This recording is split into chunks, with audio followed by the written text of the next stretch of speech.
মানুষের কখনো কোনো মানুষের সামনে মাথা নত করা উচিত নয়, সে যতই শক্তিশালী হোক না কেন। মাথা নত করতে হলে কেবল নিজের রব, নিজের মালিক আল্লাহ সামনে নত করো। এই গল্পটি এমন এক সৎ কৃষকের, যে অত্যাচারের মুকুটের সামনে মাথা নত করতে অস্বীকার করেছিল এবং সত্যের জন্য অটল থেকেছিল। সে দুনিয়াকে দেখিয়ে দিয়েছিল যে অত্যাচারের সামনে মাথা নত করা মানে আসলে মানবতার সামনে লেনদেন করা। এটি ছিল শুধু একটি ঝলক। এখন আসল গল্প শুরু হচ্ছে, তাই একটু থামো, শান্ত মনে শোনো, হৃদয় দিয়ে বোঝো। মিশরের একটি ছোট্ট গ্রামে এক কৃষক বাস করত। তার নাম হাম্মাদ। তার জীবন ছিল সরলতা আর পরিশ্রমে ভরা। প্রতিদিন সে ভোরে সবার আগে উঠত, মসজিদে গিয়ে ফজরের নামাজ আদায় করত এবং তারপর তার ক্ষেতের দিকে রওনা হতো। তার পোশাক ছিল পুরনো কিন্তু পরিষ্কার পরিচ্ছন্ন, আর মুখ ছিল পরিশ্রমে তপ্ত কিন্তু ঈমানের আলোয় উজ্জ্বল। হাম্মাদের বাড়িতে মাত্র ৩ জন মানুষ ছিল, তার স্ত্রী রুকাইয়া আর তাদের ছোট্ট ছেলে ইয়াহিয়া, যে নিষ্পাপ প্রশ্নে ভরা থাকত। একদিন ইয়াহিয়া জিজ্ঞাসা করল, আব্বা, আমরা যখন খেতে কাজ করি তখন কি আল্লাহ আমাদের দেখেন? হাম্মাদ মুচকি হেসে বলল, হ্যাঁ বাবা, আল্লাহ শুধু দেখেনই না, তিনি প্রতিটি ভালো মন্দ কাজ লিখেও রাখেন। সব কিছুর হিসাব রাখা হয়। রুকাইয়া তার ছোট্ট বাড়িতে যাতায় আটা পিষছিল। ঝড়ো হাওয়া আর গরমেও সে আল্লাহ শুকরিয়া আদায় করত। সেই গ্রামে শাসন করত বাদশাহ গালিব।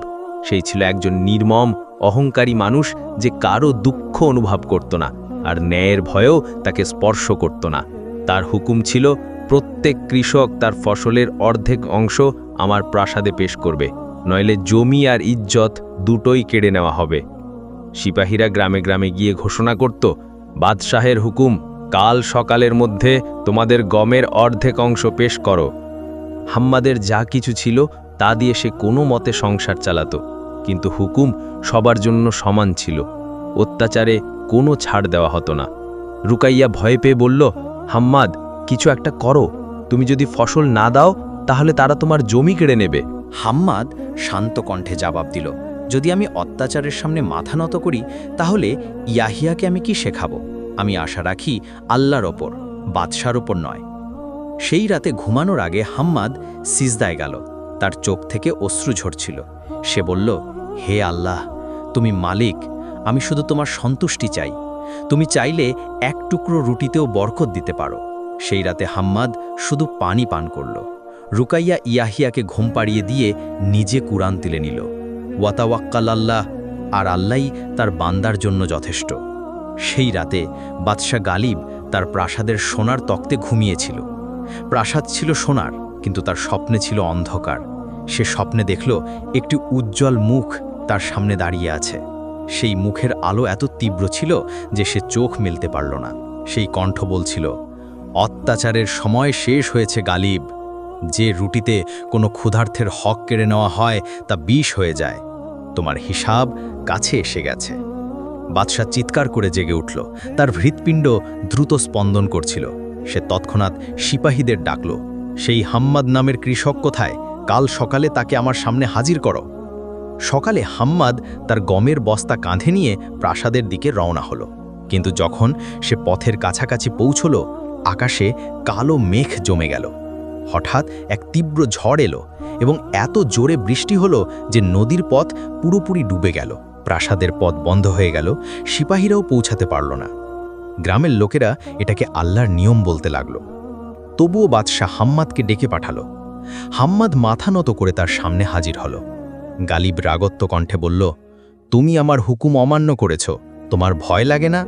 হাম্মাদ নম্র কণ্ঠে জবাব দিল, আমি শুধু আল্লাহকে ভয় করি। আপনার হুকুম আমার রোজির অর্ধেক অংশ কেড়ে নিচ্ছিল, আমার সততা, আমার জীবন, সব কিছু। আমি যদি চুপ থাকতাম তাহলে আল্লাহকে কি জবাব দিতাম? এতক্ষণে বাদশার চোখে পানি এসে গেল।